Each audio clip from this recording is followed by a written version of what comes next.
I'm a partner here in the DC office, and I'm the chair of Covington's litigation practice. It's my great pleasure to introduce Bob Saylor, senior counsel in the firm, for his talk to you today. There have been, in the 90-plus years this firm has been in existence, some very talented litigators that have graced these halls. But this guy is among the most distinguished of any of them. In his career, he represented some of America's largest corporations, Boeing and Dow Corning, Exxon, and Monsanto, and 3M, in some of their biggest company disputes. He's a member of the American College of Trial Lawyers.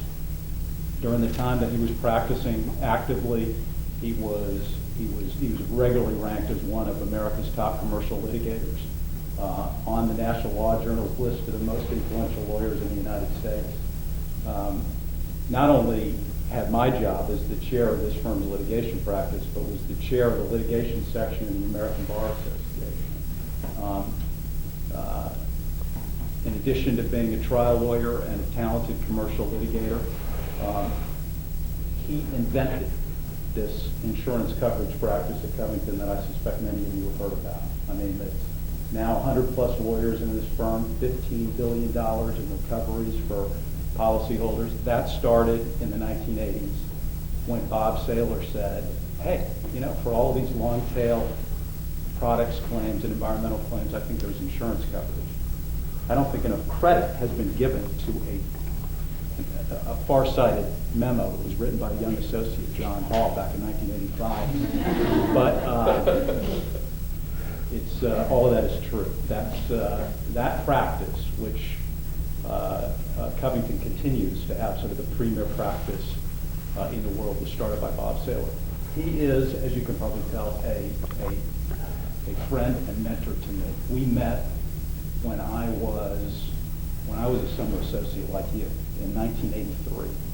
He invited me over to his house for dinner, and in sort of small world, we discover that Bob and I went to the same high school outside of Kansas City. We're both Kansas State High School debate champions. Different centuries, of course, but and we have been close friends, mentors, partners since then, and he's meant a lot to me. He made an unusual decision about 10 years ago, really at the peak of his career, he and his wife to move to Charlottesville and to teach full-time at UVA Law School, to teach the subject that really is his personal passion, advocacy and rhetoric. He teaches trial advocacy, but he also teaches courses, as many of you from UVA may know, courses designed to teach oral communication skills to those who don't plan to be trial lawyers, who intend to practice law in other areas but want to develop their oral communication skills. He's quite good at it, and he's applied really the lessons that he knows from his study of rhetoric over the years. He majored in rhetoric at Stanford and has applied really the rules of rhetoric teaching from the ancients, from Cicero and Demosthenes and Aristotle. What makes for effective advocacy? And he's written a book about it, which I brought, and I'm going to promote him for, Tongue-Tied America, Reviving the Art of Verbal Persuasion, that he wrote with Molly Bishop-Shadell, also a professor at UVA Law School and a former Covington associate. I recommend it to you. I don't know if you probably can get something like that. I got handout sheets for you. Any professor can call in and get it free. It'll be a handout at the end. No, I don't. I get it free. What a kickback on a free book. Yeah. Tell me about that. What you're going to hear today is sort of combines another interest of his, which is, to be fair about it, watching politics, probably watching politics on cable TV. And he has put together a really interesting presentation, sort of analyzing the strengths and weaknesses from a rhetorical standpoint of the 2012 presidential candidates, including, as I understand it, the Republican primary candidates. He hasn't assured me that there are any examples of rhetorical strengths in among those Republican candidates, but we all missed that entertainment from January, February, and March. But whatever your politics, I think you're going to enjoy this and you're going to learn something from it. Bob. Thank you, John. It's always an enormous pleasure to be back. I was here for many decades, as a matter of fact. Today, though, got off to a rocky start. I show up, and the first partner I run into grabs this coat by the lapel. Honestly, this is true. And he said, "I always loved that Goodwill store down there in Charlottesville." He did. The colors are never right, and of course the sizes don't work. Honest to God, that's the guy's opening line. Not "how are you," not anything. That's it.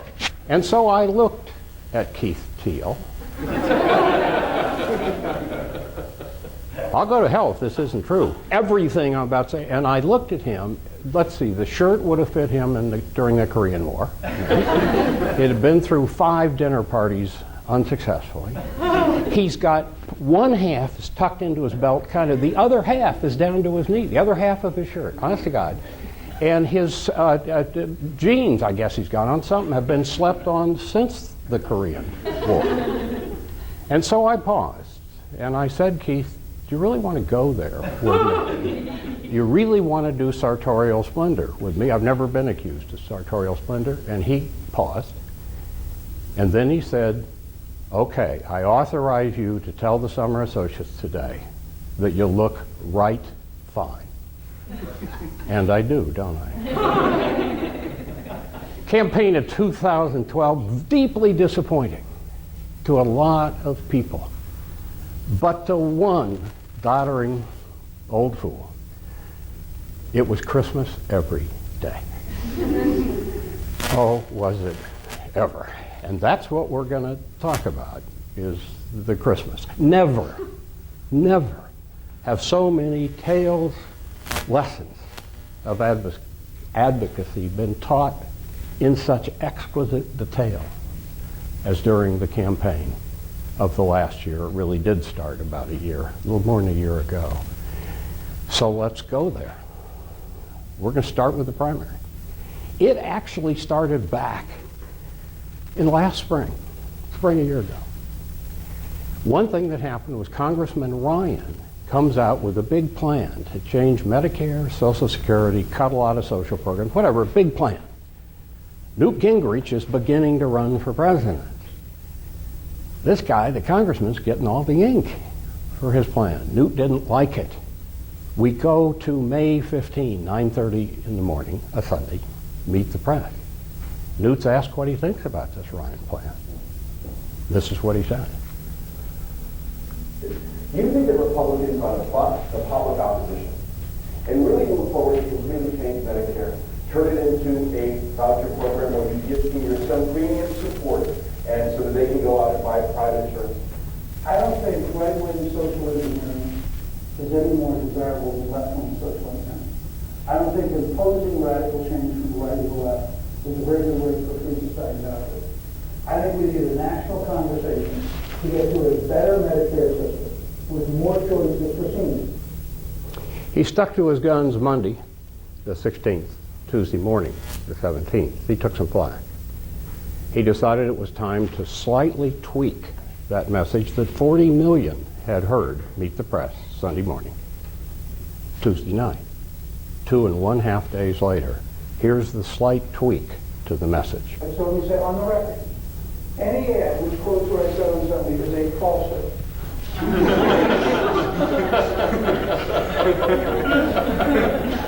I stand before you as a felon, for I am not going to merely quote what he said. I just showed you his words, his face, his voice.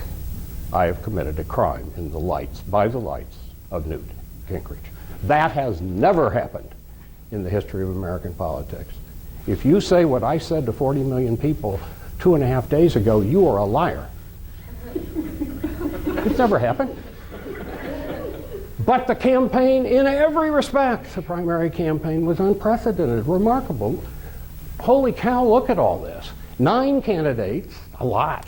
8 of them were in first place at one point or another, shifting all like ping pong balls.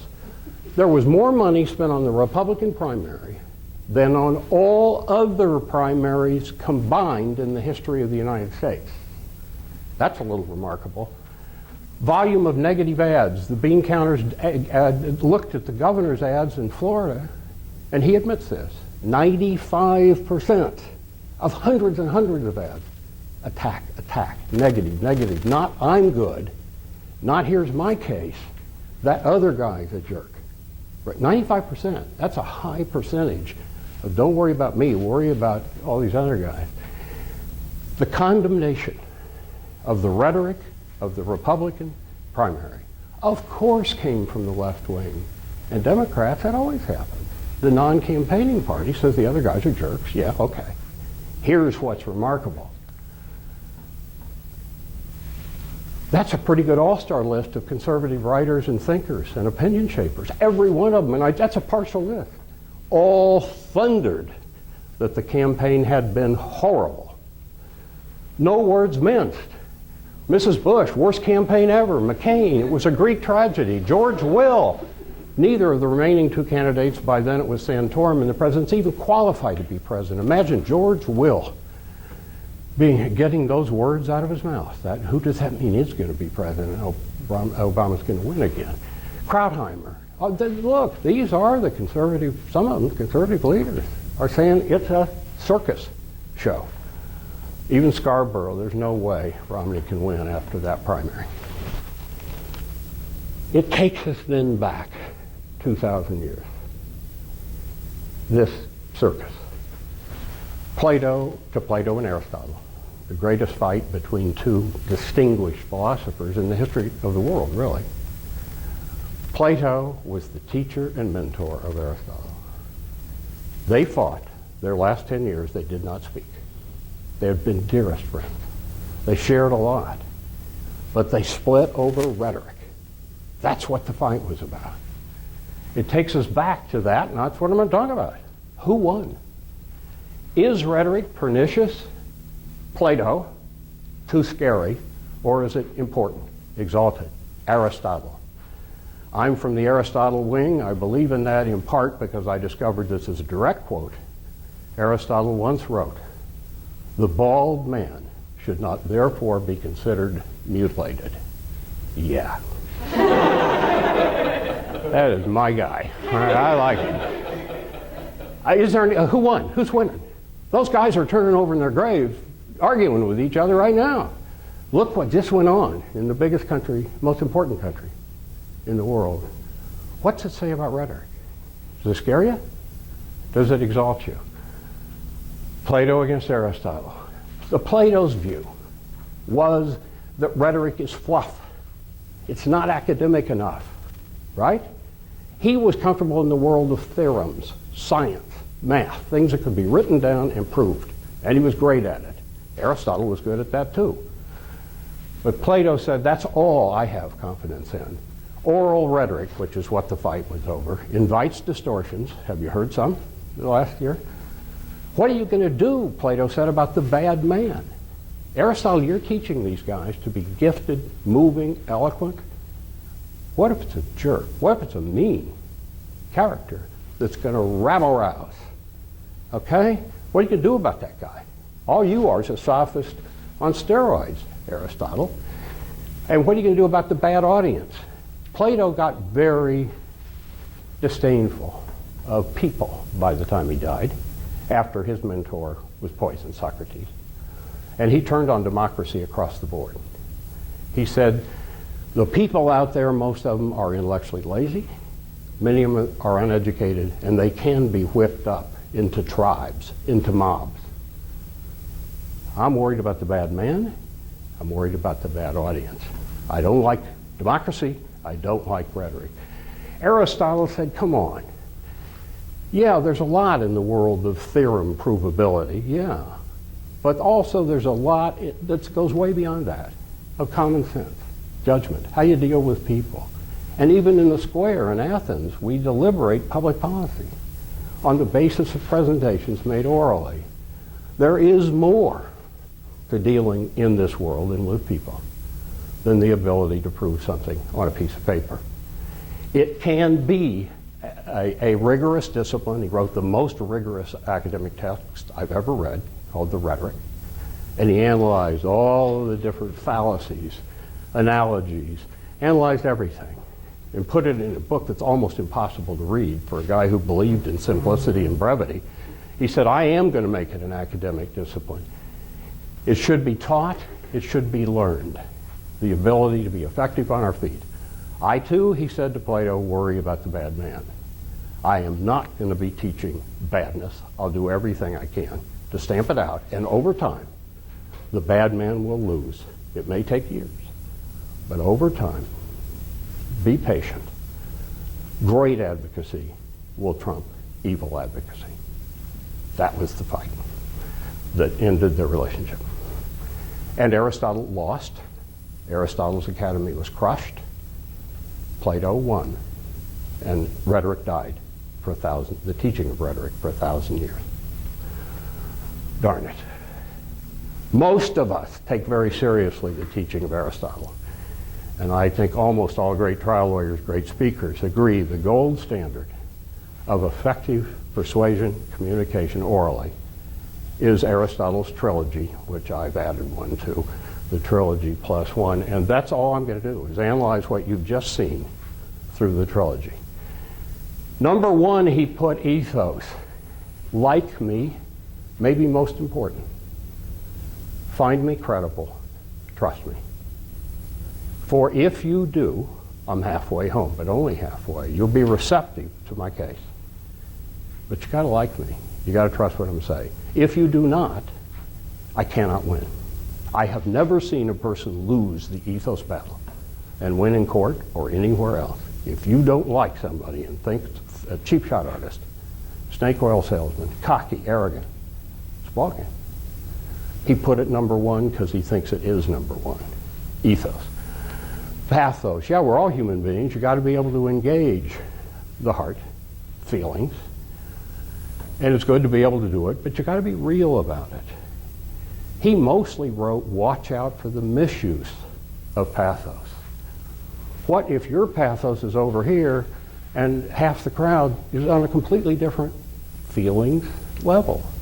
They're going to get mad at you. Or what if an audience thinks you're overusing pathos? That guy doesn't really believe that. He's using too much pathos. He's trying to rip at my heartstrings. There goes ethos. I used to like that speaker. He's cheating because he's overusing an attempt to get at my feelings. Or what if the audience gets the impression that you're completely in the grip of your feelings? All your judgment, common sense has dropped out. Howard Dean, when he loses Iowa, goes on national television. He's only lost one primary, and starts screaming on national TV, we're going to take back South Dakota, West Dakota, we're going to take back Washington. Yeah! Remember that? He did it louder than I just did it. And the next day, the newspapers are afire with the question, do you want that guy's finger on the black nuclear button? No, that was the question. He may be a very reasonable guy way down deep, but the impression he gave was, oh my God, what about a time of crisis? That's another misuse of pathos. And it ended his campaign, is what it did. Logos. We react. From the cab driver to the PhD, we react. We are linear thinkers. We react to logic and common sense.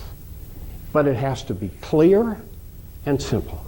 And therefore Aristotle, the great philosopher and rhetorician, came up with the syllogism.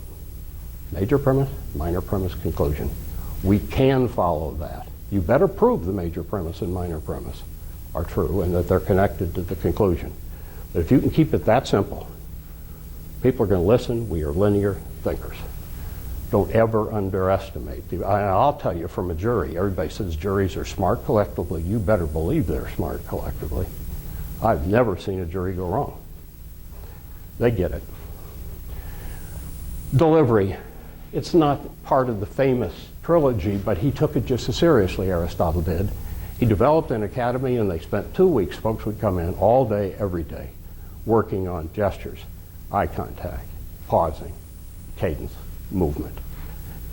It died, because Plato beat him. But it was just as important to Aristotle. Effective, engaging, powerful, clear delivery. So it's not just a trilogy, it's a forology, whatever that word would be. All right, let's look at the contenders in the primary. Santorum wildly mischaracterizing John Kennedy's speech to the Catholic clergy in Houston when he was telling them, I want to run for president, we've never had a Catholic. The Pope will not be the president of the United States. He went to the Catholic hierarchy to tell them that. This is what Santorum does to that. So let's just say that people are taking that no role in the public square. You bet that makes you throw up. What kind of country do we live in that says only people of non-faith can come in the public square and make their case? That makes me throw up. Kennedy never said any such thing, and Santorum knows it. That was his heart in control. His wife even put him down for that one. Same thing, the President in the State of the Union speech says, one thing we've learned about joblessness is we've got to retrain people into where the jobs are. Junior college is fine, technical schools, fine. We got to get more people educated in the right direction. That was State of the Union speech. Look what Santorum does to that. Does the guy mean it, or is he just lost it? President Roosevelt says you want everybody in America to go to college. What a snob. That's just not right. And he, listen to the next sentence.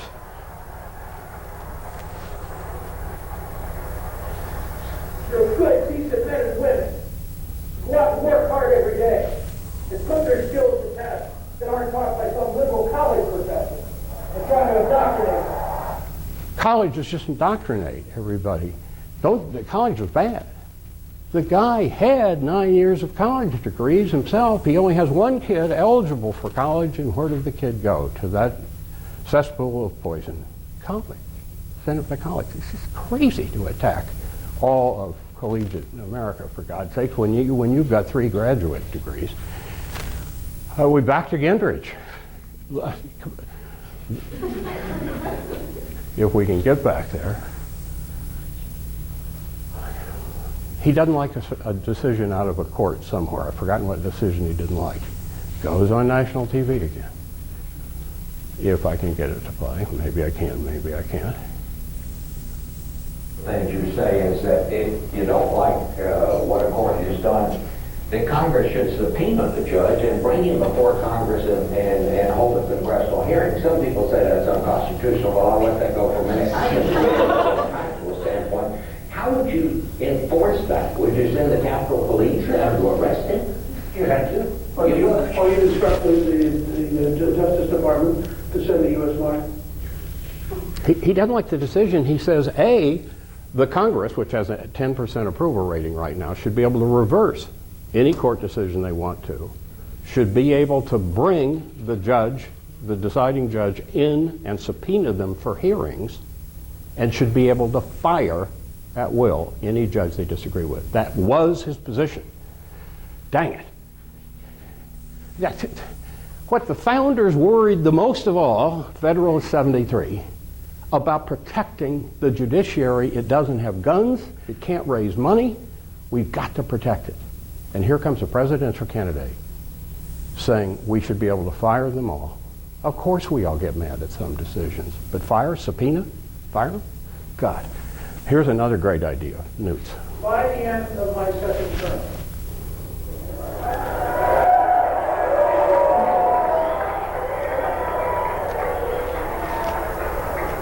we will have the first permanent base on the moon, and it will be American. I took a course from the head of the astronomy department last term while that was going on, and I asked him about that. He said, well, he almost died when I told him he hadn't heard it. He said, first of all, there is nothing we would learn from a colony on moon that we don't already know about the moon. There's a lot we don't know much about, but our funding has just been cut by 2/3 for all of our science research. That is the last place we need to have a colony, A. B, there is no way in God's green earth we can do it technically. And C, there are not enough zeros to go behind the number it would take to get to the moon, establish a colony, and keep people alive. It is not trillions.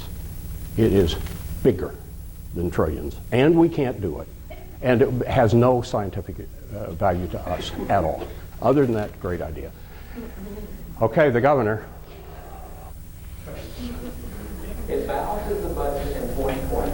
It does the things to the regulatory climate that has to happen.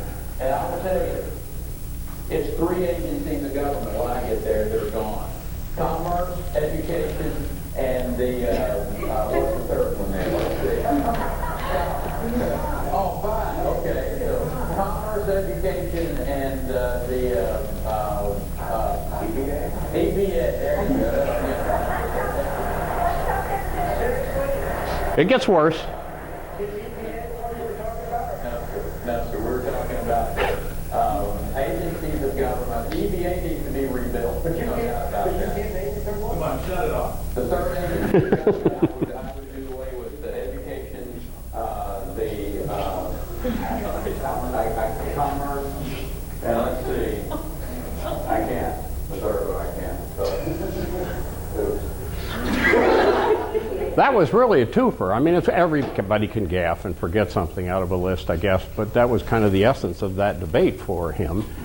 And he accepts this lifeline when he gets in the middle. What's the third? Oh, EPA, yeah. Now I can get out of this box. But then the commentator says, did you mean that? Oh, no, actually didn't. I just grabbed the lifeline. It felt good at the time. The fact is I don't know the third one, and it is not EPA.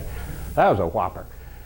Here comes, it could have been a great moment of his campaign. He finally has the perfect time to say, which Romney are we talking about? He's for this, then against. For, against. For, against. It needs to be a neat, clean, precise presentation. And you've made your point. There's your closing argument. For, against. For, against. Has to be clean. Any trial lawyer would say, look what he did to it.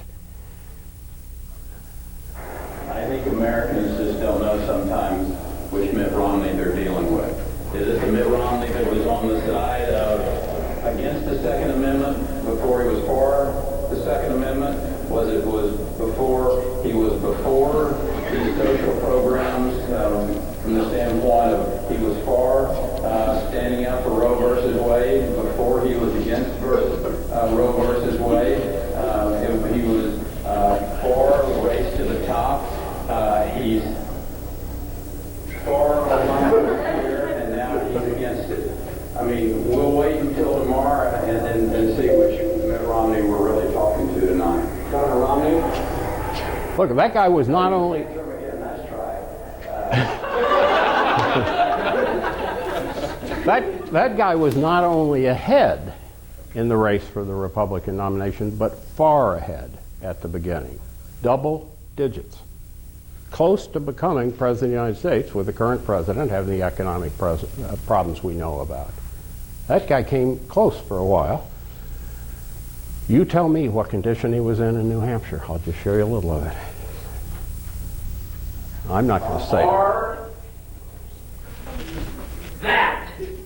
20% flat tax, put it on there, take your deductions off, send it in. Even Tim Geithner could get his taxes in on time with this, I'm telling you. That little plan that I just shared with you doesn't force the Granite State to expand your tax footprint. You know what I mean? It's like 9% expansion.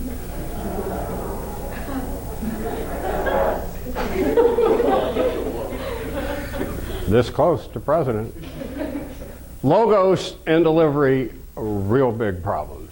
And there went that campaign. All right, maybe this is first place. I don't know. You tell me what's first place when we get all done. This is at least in a tie for first place.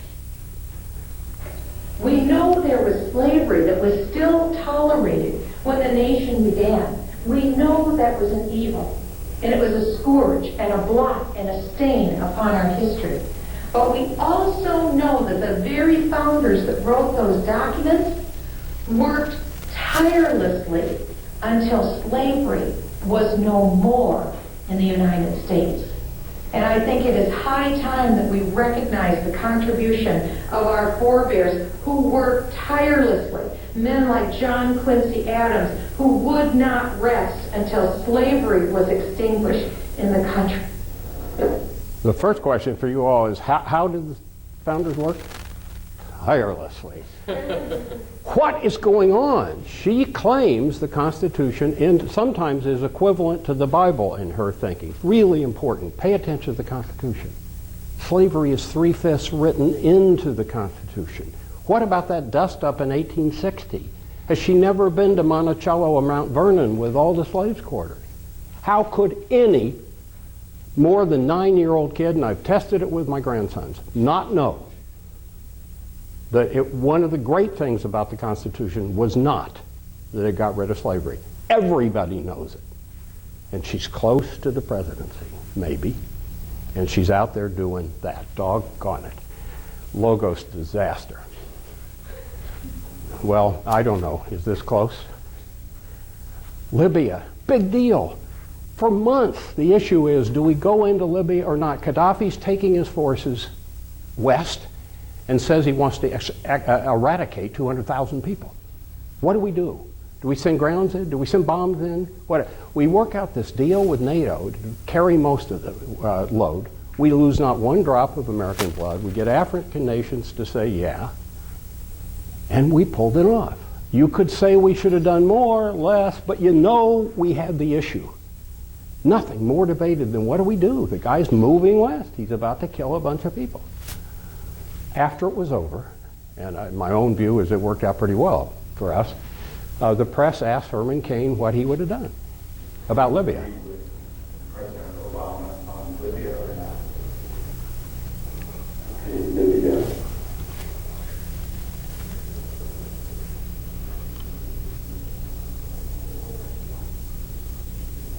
President Obama supported the uprising, correct? President Obama called for the removal of Gaddafi. Just want to make sure we're talking about the same thing before I say, yes, I agree. I know I didn't agree. I do not agree with the way he handled it for the following reason. No, that's a different one.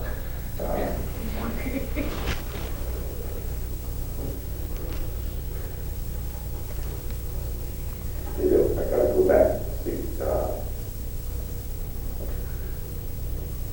twirl around here. Well, that went on for 10 minutes.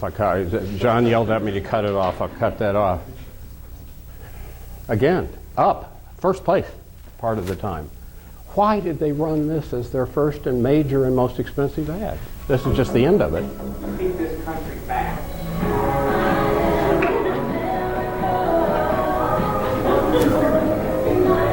Watch this face.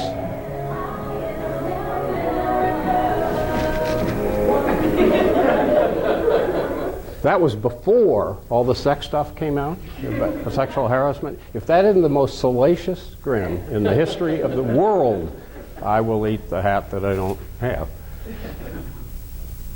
Other three, none of them got very close. A pretty narrow sliver, but a serious sliver of American political thought. A pretty old guy, never got a whole bunch of votes, although he's going to cause some commotion at the convention. He's got some delegates. Just thought to be too, for the voting public in the primaries, maybe too academic, too moderate, color, I don't know, but never took off. And the rhetorical trifecta. In my opinion, if there is anyone in the country who gets lower scores across the board on ethos, pathos, logos, and delivery than Donald the Donald, I want to talk about that. I don't know who that person would be. Well, there you have it. That was the primary. Who won? I'd say they both won and they both lost. Plato would be saying, told you so? It was everything I was worried about. Mobs breaking out. Some of you might think Tea Party. Mob psychology, tribing, all kinds of overstatements, misstatements, not knowing some things like the founders didn't end slavery. God, that's what I was so worried about. Aristotle, I think, would say, I think what it teaches is not that at all. It teaches that effective advocacy is difficult, it's a discipline, it takes time, we have to be patient. And in the end, he'd probably say the most extreme views during the primary ended up falling out. And most people would say, maybe a debate in this room, but the least extreme, way down deep, survived in the governor. Now, Roman 2, what do we do now? I do say right away, I'll probably manage to annoy virtually everybody in this room at some point because I'm going to take out after both of them. As Chief Justice Roberts said in his confirmation, I'm just calling the balls and strikes. All I'm doing here is saying what I think Aristotle would say. What a chicken am I, huh? Here's the thing. Pathos, emotions, feelings, will dictate the decision of, let's say, 90% of the voters. Gut, visceral, feelings, big, will be the biggie. But all those studies, and I'm going to give my handouts in a minute, that if any of you want to know what those are great books. They argue we've never been so divided, so polarized that you can't raise politics at a cocktail party or dinner party. My wife and I have an absolute rule. We will not talk about it because all hell breaks out. The people are in their camps and they are immovable, these all say, and the more you argue with them about facts, the madder they get. Never been like that. Big deal. That the gut is controlling these. This guy Haidt, a professor at UVA actually, the mind is divided like a rider reasoning on an elephant, gut feelings. The rider's job is just to serve the elephant. The elephant's the ballgame with most of the voters right now.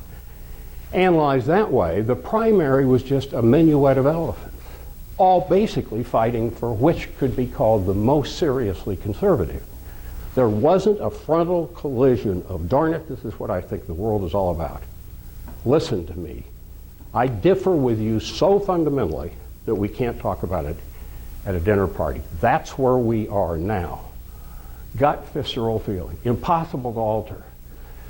People are seeing things through different information processing ways, those books argue. You can make any list you want to. This is my own. Take any topic. Vast wealth. One side means it when they say, darn it, it's good. It's all been earned, hard work, deserved. The other side is throwing up their hand and saying it's so wildly disproportionate. Often it's inherited wealth from mommy and daddy, shady practices. Where's the ultimate government authority in our system? Some side says, the Constitution says it's the state. The other side says you're thinking about the failed Articles of Confederation. The Constitution is about making the central government big enough to hold together, all of us. Every one of those, people are just taking wildly different views on every major topic, and they will not budge. There is no budging going on the two extremes. None. That's remarkable and new. So there's the whole answer to pathos. It's going to be the driver for almost everybody, 80% maybe, 85%. But the pathos-driven dividers are almost precisely equally divided. Therefore, pathos won't decide this election. Prediction 1. Prediction 2, logos won't either. Absent some horrible screw-ups about logic and common sense and the articulation of logic and common sense, minimal effect. Both of these people are smart. They're both articulate. They both have a lot of experience. And there's a welter of facts out there that it takes a PhD to unscramble. They're fact supporting anything. There are too many for most people to analyze. Is this all about Keynesian economics or not? 1% of the population knows who Keynes was, for God's sake. You can confuse people all over the place. Too many facts, and they're competing. Nothing is so clear. Most of us are then going to hear what we want to hear. Go to a dinner party and try this out. They will. Maybe logos will matter in the middle, 5 or 6%. If there's a big change in the country's or the world's economic situation, or a new war breaks out or something, logos could get in there. Right now, I say logos fundamentally drops out. That takes us to ethos, where I say the election will be decided. It's one of the books on the list I'm going to be giving you, The Political Brain. The leading election analyst in the world, and a psychologist, Drew Weston, looked at every election all the way back. And there's his conclusion. In the end, gut level reaction, 3 times as powerful as reasons. People vote for the person who elicits the right feelings, not who gives the best arguments. I'm kind of sad that that's so, but Weston is very convincing. You can look, it has been that. Who do you like the best? A great matrix for analyzing who's won and lost in recent elections. Those guys all got an ethos boon, didn't they? Reagan, charming guy. You got to like the guy. Eisenhower, modest, won a war for us. Kennedy, dazzlingly charming. Obama, yes we can stuff, awfully effective. Truman, just give him hell Harry. Not with a fancy degree, just give him hell Harry. Beat this guy who lost on ethos, Dewey, pinstripe suit, gave the same speech 37 times. And look who won at the last minute. Same, Dukakis, Kerry, Gore had a little trouble making a good, effective, powerful closing argument. Thought to be just too cool. Too cool. Dean's the guy who screamed. There he went. And McCain had to read an awful lot of his stuff. It really is a matrix to tell us who's going to be president. Ethos has been a biggie. So let's do a scorecard of the 2 remaining guys. This is just my list and only my list, and everybody might have a different view. Let's talk about the president. Character, credibility, his ethos tests on those 2 scores. On the plus side, a lot of people say that. Clear resolve, family man, no character stains, clear, precise, knows what he is talking about. Yeah. Others say, wait a minute. Promises exceeded performance on those things.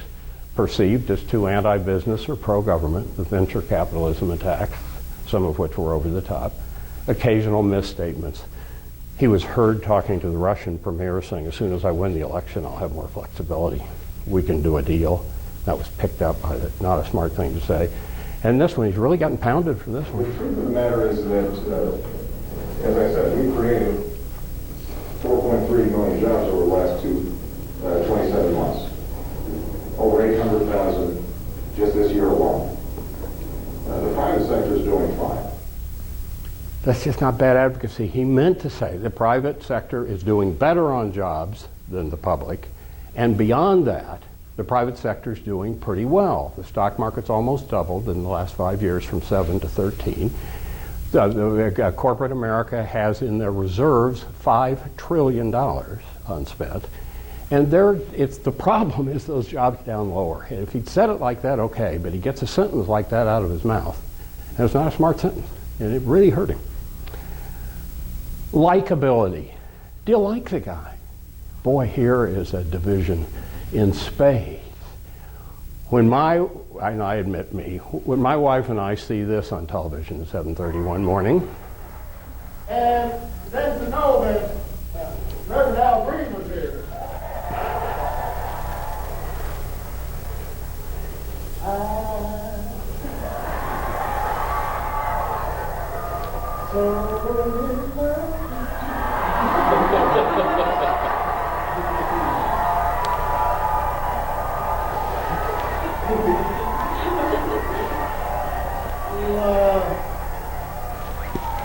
Those guys didn't think I would do it. all right, to play on my card, some of us find that guy an irresistibly and charming guy. I don't want to litigate a case against that guy, I'll tell you that. The others absolutely hate him.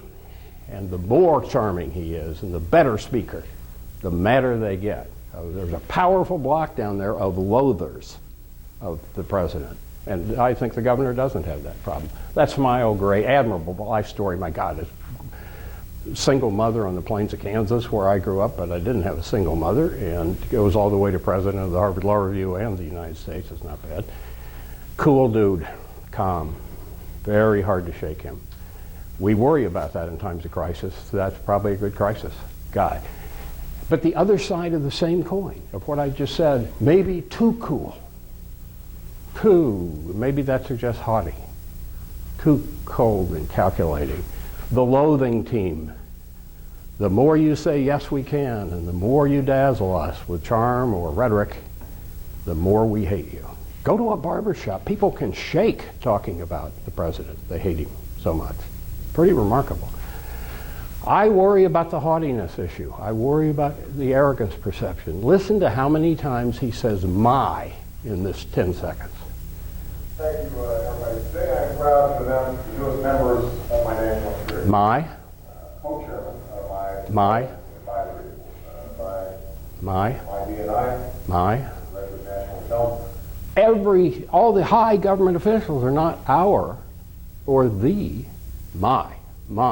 He better not say my Secretary of State, and I mean that. That is not going to go over very well. Why aren't they our? It sounds arrogant.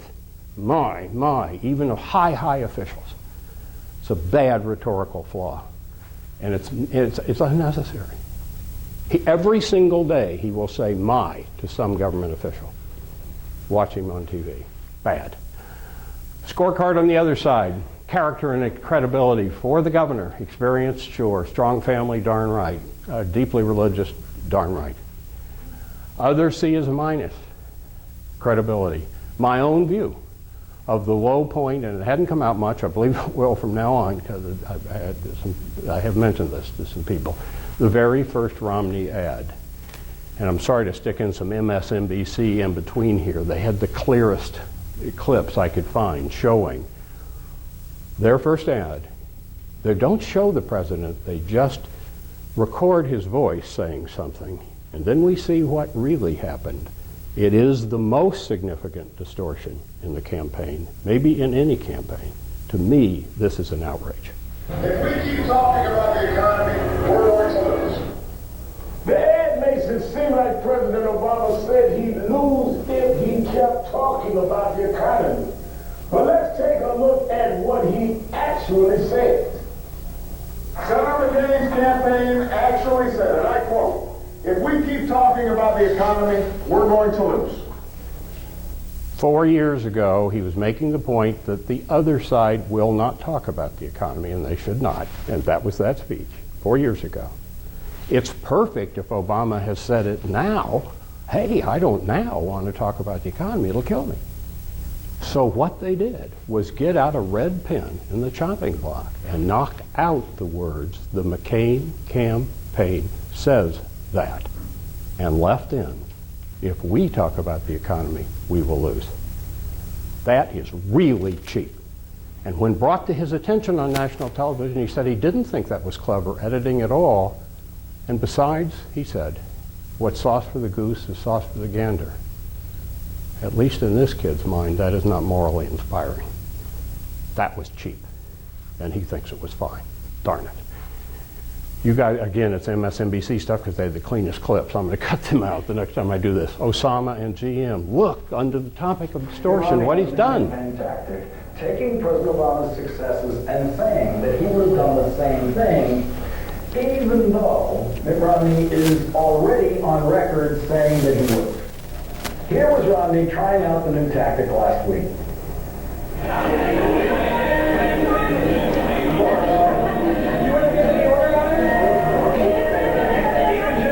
Even Jimmy Carter would have done it. Of course, that's the same Mitt Romney who said this in 2007 when he was running for president. I do not concur in the words of Barack Obama and a plan to enter an ally of ours in their country in a manner complete with bombing and so forth. And now the same Mitt Romney who opposed President Obama's intervention that saved the American automobile industry, that same Mitt Romney says not that he would have done the same thing, but that he actually did himself save the auto industry. My own view, by the way, was that the auto companies needed to go through bankruptcy before government help. And frankly, that's finally what the president did. He finally took them through bankruptcy. That was the right course I argued for in the very beginning. I pushed the idea of a managed bankruptcy. And finally, when that was done and help was given, the companies got back on their feet. So I'll take a lot of credit for the fact that this industry's come back. Mitt Romney taking a lot of credit for saving the auto industry came as a shock to Mitt Romney supporters. Here's how Senator John McCain reacted. Romney said that he was responsible for the auto bailout? Asked Senator John McCain in disbelief. I'd have to look at the context of his remarks. The Obama re-election campaign today was happy to quickly provide that context. 2018 said, and I'm quoting, we should let Detroit go bankrupt. Yeah, that's exactly what I said. Let Detroit go bankrupt. Were there some institutions that should not have been bailed out? Absolutely. Should they have used the funds to bail out General Motors and Chrysler? No. You said, quote, if General Motors, Ford, and Chrysler get the bailout that their chief executives asked for yesterday, you can kiss the American automotive industry goodbye. You said back in 2008, if you write a check, they're going to go out of business. If you write a check, they're going to go out of business. Let Detroit go bankrupt. Let Detroit go bankrupt.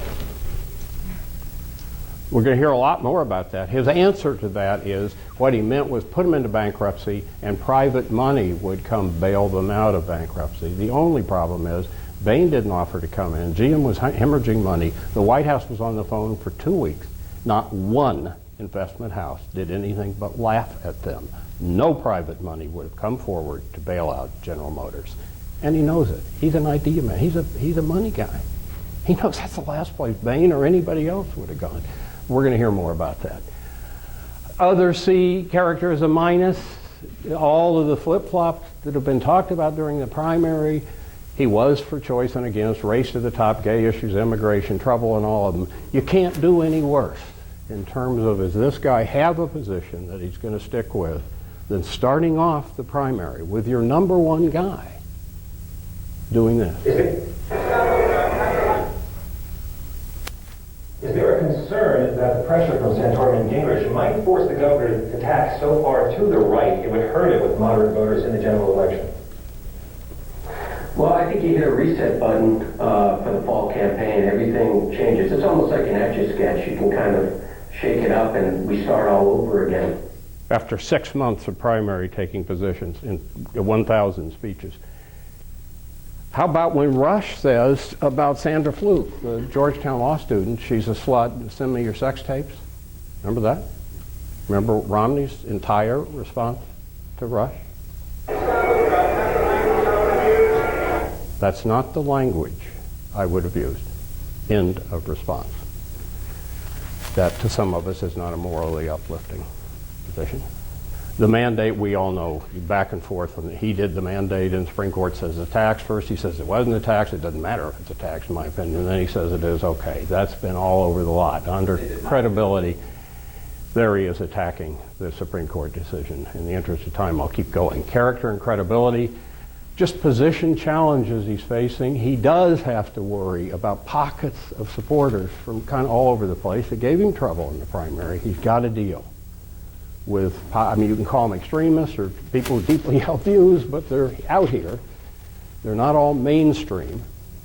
And he can't take any positions that just run right into him. This morning they're saying maybe Condi Rice will be his vice president. He can't do Condi Rice. She's pro-choice and she's pro a lot of middle-of-the-road thing. I like Condi Rice a lot. She's at my school, but I don't see how he can. What are they going to do if he says Condi Rice? And also, so far, it's been a campaign that's more against the economy. Obama's bad, rather than here's who I am. Here's what I'm going to do. And the commentators are pointing it out. Maybe that was their plan. Maybe from now on it's going to be the case. Good closing arguments, not just negative statements. It's been a rope-a-dope so far. That's going to hurt him. Likability, comforting guy, strong family, devoted, projects balance. You got to kind of like the guy. You can't hate the guy, as some hate Obama. But you got, first of all, under likability, do you like all these things in the primary? This feels good, being back in Michigan. You know, the trees are right height. The streets are just right. I like the fact that most of the cars I see are Detroit-made automobiles. I drove a Mustang and a Chevy pickup truck. Ann drives a couple of Cadillacs, actually. All he meant to say was, we like American cars. We always have. Why? Do you have to rub in not just Cadillacs, but a couple of Cadillacs, and that could mean 4. We don't know what it means. It's just dumb, and it's out of the mainstream. And he didn't hear it when he first did it. You don't say this either. We have the safety net there. If it needs repair, I'll fix it. I cut off the first few sentences. I don't care about the very poor. I like being able to fire people who provide services to me. If someone doesn't give me the good service I need, I want to say, then I'm going to go get someone else to provide that service. Look, he does have this issue. There's no doubt that he's got that issue. Megyn Kelly, Fox News, calls him on it. And here's what happened. Listen carefully to the answer. Point to things like, we've been making some gaps, Governor. You were talking about people asking about football, you talk about how you know the NFL owners. They ask you about NASCAR, you talk about how you know some racing owners. You talk about the M2 Cadillacs, and people say, he can't really be so rich. He can't relate to the rest of us. Why do you keep doing that? Megan, guess what? I made a lot of money. I've been very successful. I'm not going to apologize. Problem. Before I get to delivery, two very recent things are relevant that I didn't have time to plug in, but they're relevant. And that is 2 nights ago at the former vice president's house in Wyoming. He has just been booed at the NAACP convention 3 times big that morning. That night fundraiser. He's obviously chafed from that. And he says, look, if you want a lot of free stuff, vote for the other guy. That's all he's for. Free stuff. That's a funny way to look at the world, in my opinion. Go drive around the streets of Anacostia and say it's all about free stuff. Not good.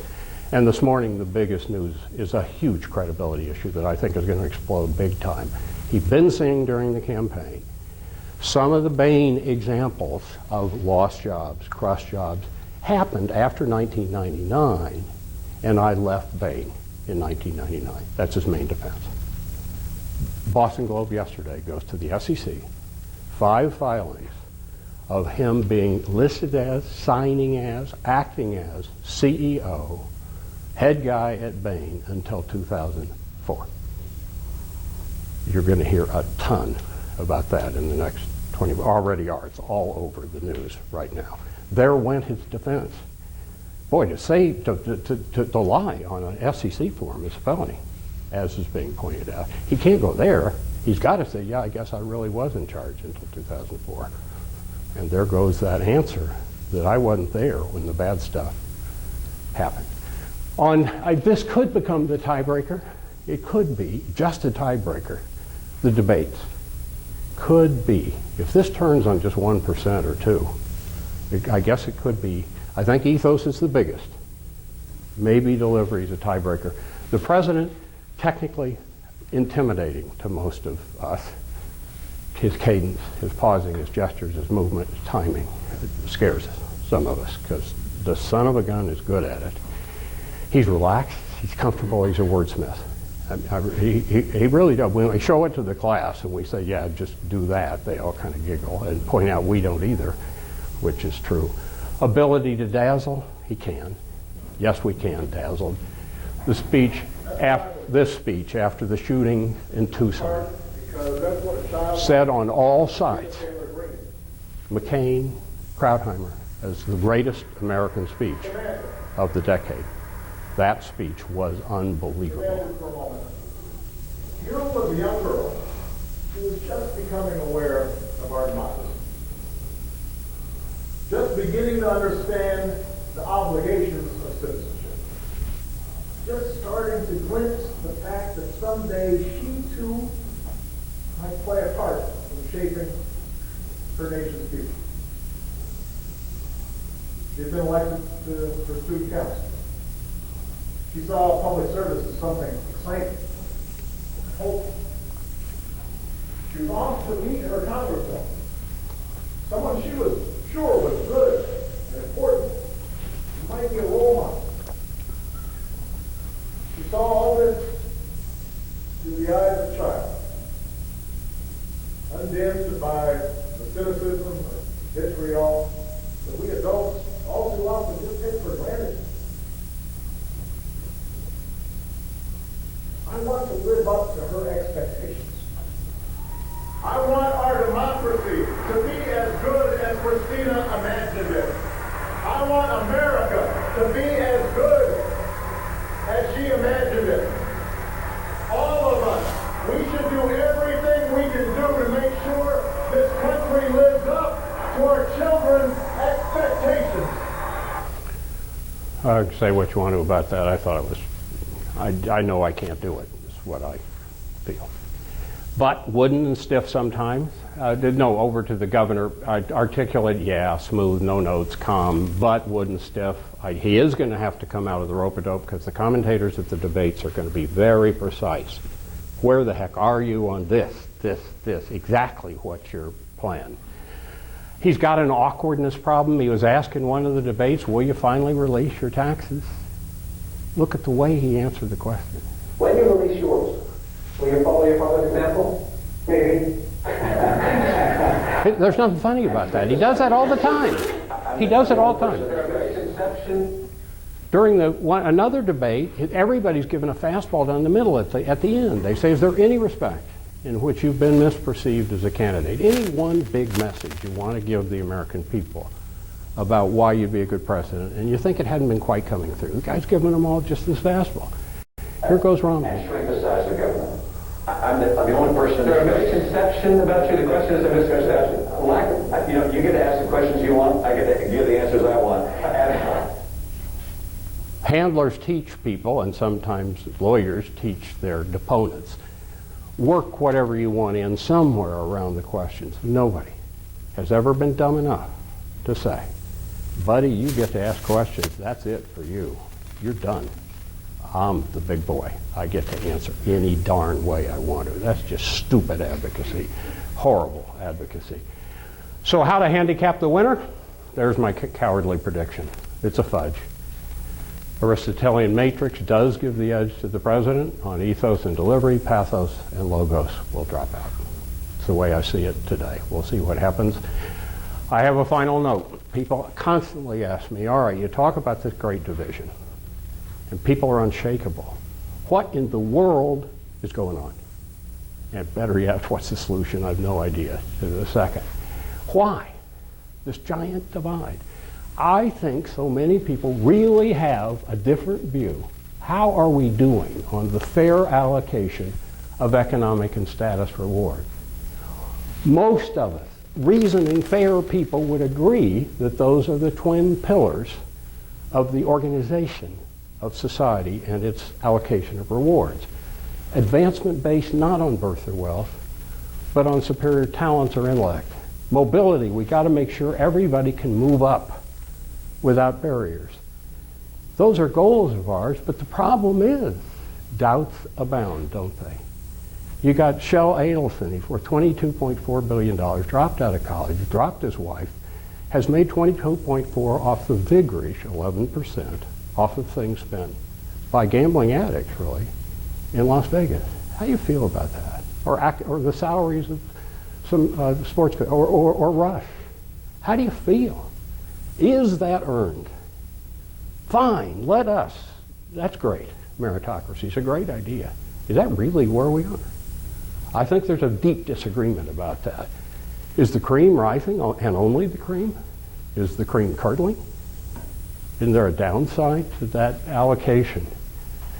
On mobility, why? Right now, the major cuts on the table, aren't they? You read it every day. Education, food programs, housing programs, retrainment programs. What could be more head-on inconsistent with mobility than those efforts? I end on the note that I really think it's fair to say my generation did not do a good job.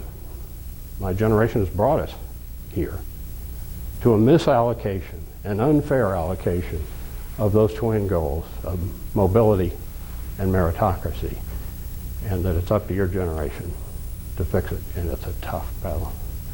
Thanks for listening.